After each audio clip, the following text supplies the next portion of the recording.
Ladies and gentlemen, there are moments in life when the ground beneath your feet gives way, when those you trusted turn their backs, when the people you believed in reveal a hidden face, and when the institutions you served fail you. Betrayal cuts deep, not just because of the act itself, but because it violates the most sacred of human needs: trust.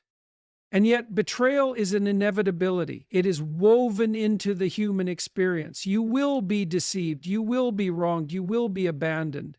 But let me tell you something fundamental: betrayal will not break you unless you let it. When betrayal strikes, you have a choice. You can let it poison you, make you bitter, cynical, and fearful of ever trusting again, or you can do something infinitely more difficult, yet infinitely more powerful. You can rise. Pain is a teacher, though its lessons are harsh. The betrayal you suffered has exposed a truth: that not all who smile are friends, that not all who promise are loyal, and that the world is not as safe as you once imagined. But this knowledge, though painful, arms you. It makes you sharper, wiser, and more discerning. Forgiveness, then, is not about naivety. It is about freedom. When you forgive, you release yourself from the chains of resentment. You refuse to let the actions of another dictate your emotional and mental state. You do not forgive to absolve them. You forgive to liberate yourself. And most importantly, you must not allow betrayal to define you. You are not the victim of someone else's lies. You are the architect of your own resilience. Every great figure in history, every leader, every visionary, every person who shaped the world has faced betrayal. And yet, they endured. They built again. They trusted again. Not blindly, but wisely. So when you are betrayed, and you will be, remember this: it is not the betrayal that breaks you. It is your response to it that determines your future. Stand up, rebuild, trust yourself, because the only person who can truly break you is you. The battle is inevitable, but growth is optional. At some point in your life, you will be betrayed. This is not a possibility. It is an inevitability.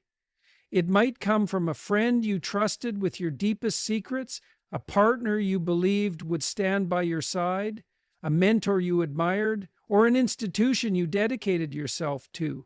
You may even betray yourself by failing to live up to your own values, by compromising when you shouldn't, or by looking away when you knew the truth. The reality of betrayal is harsh because it strikes at the core of what makes us human: our need to trust, to connect, and to believe in something greater than ourselves. To trust is to expose yourself. It is to allow another person into your world with the hope that they will honor that privilege. And when they don't, when they shatter the bond you thought was unbreakable, it feels like the world itself has collapsed. But here's the truth: betrayal does not have the power to break you unless you allow it. Many people, when betrayed, take the path of bitterness. They close themselves off, refusing to trust again. They live in resentment, replaying the moment over and over, convincing themselves that they were fools for ever believing in anyone. And perhaps the greatest tragedy is that, in trying to avoid pain, they lock themselves in a prison of their own making, one where trust, love, and connection no longer exist. Yet there is another path, a more difficult but infinitely more rewarding one: the path of growth. Betrayal is a brutal teacher, but it offers lessons that no other experience can provide. It forces you to see reality as it is, not as you wish it to be. It teaches you discernment, how to recognize false loyalty and empty words. It sharpens your intuition, making you wiser, more resilient, and more prepared for the future. You may not have chosen to be betrayed, but you can choose what comes next. You can choose to let it consume you, or you can choose to become stronger because of it. Think of history's greatest leaders, thinkers, and visionaries. They were all betrayed. Some were betrayed by their closest friends, others by the very people they sought to help. But instead of allowing that betrayal to destroy them, they used it as fuel.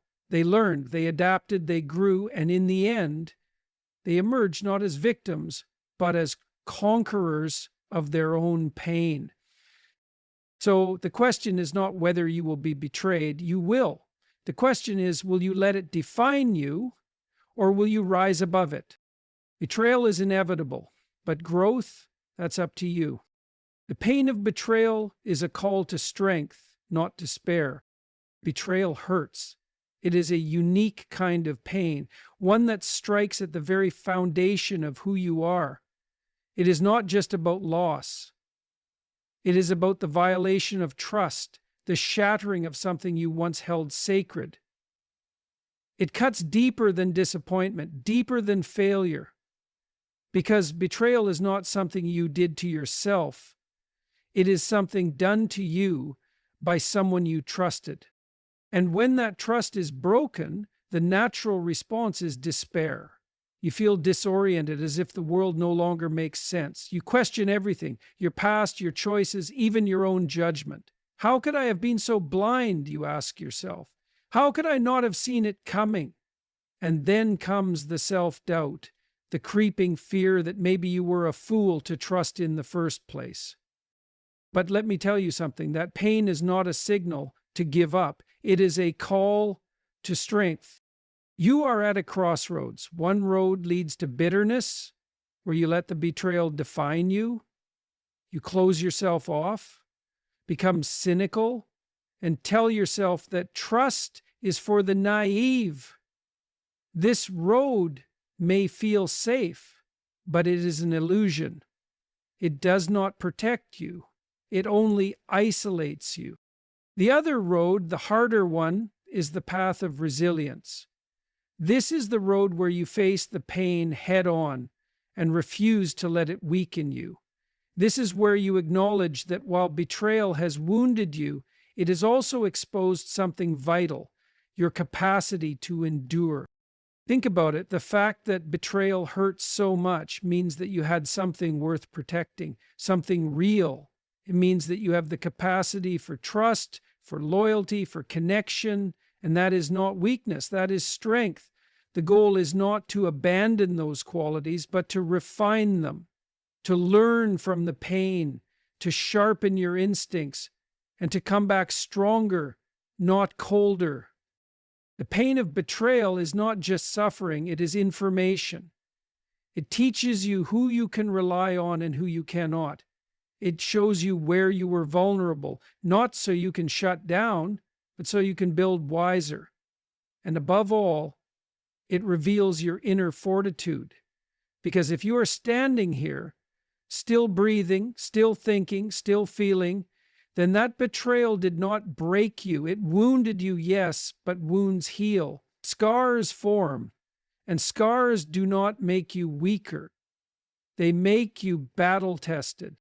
Do not let betrayal turn you into someone you are not. Do not let the pain convince you that love, loyalty, and trust are illusions.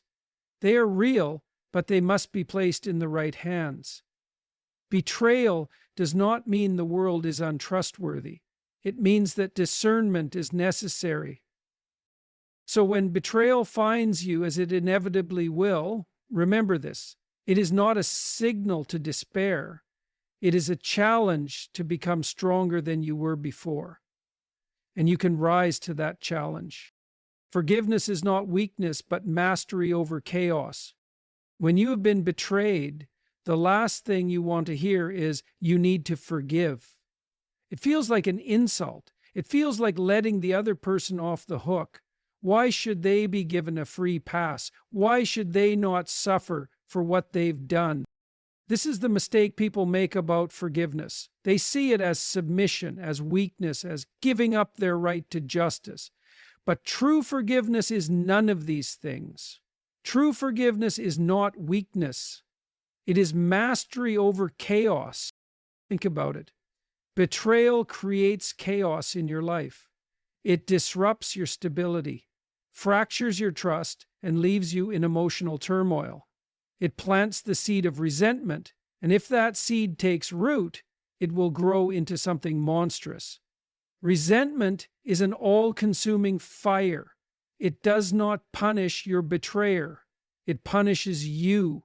It keeps you chained to the past, reliving the pain over and over, long after the event itself has passed. And that is where forgiveness comes in.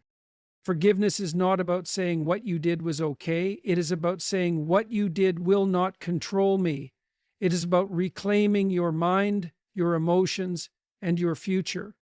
When you refuse to forgive, you hand power over to the one who betrayed you. They may have hurt you once, but by holding on to that pain, you allow them to hurt you 1,000 times over. Forgiveness breaks that cycle. It is the moment you declare, I am more than what happened to me. But let's be clear, forgiveness does not mean foolishness. It does not mean you trust blindly again. It does not mean you invite the betrayer back into your life as if nothing happened. No, true forgiveness is intelligent. It allows you to let go of hatred while still applying wisdom. It says, I release the resentment, but I remember the lesson. I let go of the bitterness, but I do not ignore reality. I free myself from this pain, but I rebuild my boundaries stronger than before. Forgiveness is not just for the other person, it is for you. It is an act of self-liberation. It allows you to move forward without carrying the weight of the past. It gives you clarity, perspective, and control over your own story. And most importantly, forgiveness is not given because they deserve it. It is given because you deserve peace. So when betrayal strikes, when you are left with nothing but anger and grief, you will face a choice. Hold on to the poison or free yourself from it. The world will tell you that forgiveness is weakness, but the truth is, it is the ultimate act of strength, because the one who forgives is the one who is no longer controlled by their past, and that person is truly free. Rebuilding yourself after betrayal is a moral duty. Betrayal is devastating. It leaves you wounded, questioning everything, your trust, your decisions, and even your worth. In the aftermath, it is easy to fall into despair, to feel like a victim of someone else's actions. And for a while, that is natural. You were wronged, you were deceived. But what happens next is not up to the betrayer. It is up to you. Rebuilding yourself after betrayal is not just a personal choice. It is a moral duty. Why? Because if you do not rebuild, the betrayal wins. If you allow yourself to remain broken, to become bitter, to shrink away from the world, then the person who wronged you has taken more than your trust. They have taken your future, and you cannot allow that. You have a responsibility, not just to yourself, but to the world, to rise, to take what happened and turn it into something stronger, to use the pain as fuel, not as an anchor, because the world does not need more people broken by betrayal. It needs people who have been through the fire and emerged wiser, sharper, and more resilient. But rebuilding yourself does not happen by accident. It is a process, one that requires deliberate action. It starts with accepting reality, not the version of reality you wish existed, but the truth as it is. You were betrayed. Someone you trusted proved unworthy of that trust. That is a painful fact. But it is also an opportunity, because now you can rebuild on a stronger foundation. Now you know what to look for in people. Now you understand the cost of misplaced trust. And with that knowledge, you can construct a version of yourself that is not easily broken. This does not mean you become cold or shut yourself off from the world. It means you become selective. You learn to trust with wisdom, not with blind optimism. You recognize that not everyone deserves access to your heart, your loyalty, or your time. Rebuilding yourself also means reclaiming your sense of purpose. Betrayal often shakes us to the core, making us feel lost. But that is why you must reconnect with what truly matters, your values, your goals, your vision for the future. If you allow betrayal to distract you from these things, then it has taken more from you than it should have. And perhaps most importantly, rebuilding yourself means refusing to let the actions of another define you. You are not just someone who is betrayed. You are not just a victim of another person's choices. You are more than that. Betrayal tested you, yes, but it also gave you a choice. Stay broken or rebuild stronger. And if you choose to rebuild, if you choose to take the pain and transform it into power, then not only have you defeated the betrayal, you have become someone unstoppable. That is your duty. That is your path. Now, walk it. Your future is not written by the past. Betrayal has a way of trapping people in time. The moment of deception, the moment of loss, the moment of realization, it replays in the mind like a scene frozen in place. It whispers lies. This is who you are now. This is all you will ever be. It tries to convince you that the wound will never heal, that trust will never return, that your best days are behind you. But that is a deception greater than the betrayal itself. Your future is not written by the past. Yes, betrayal is painful. It shakes your faith in others, in yourself, and in the stability of the world. But it is not a prophecy. It is not a life sentence. It is not the final chapter. It is one event, one chapter in a much larger story. And you are still the author. Think about it this way. If betrayal alone had the power to destroy people, then no one would rise again after being deceived. But history tells a different story. The greatest leaders, thinkers, and innovators were all betrayed at some point in their lives. Some were betrayed by friends, some by institutions, some by their own expectations. And yet, they pressed forward. Why? Because they understood this one truth. The past is a teacher, not a prison. If you let it, betrayal will chain you to bitterness. It will convince you that the world is untrustworthy, that love is a lie, that loyalty is meaningless. But that is the easy path, the path of surrender. And that is not the path you should take.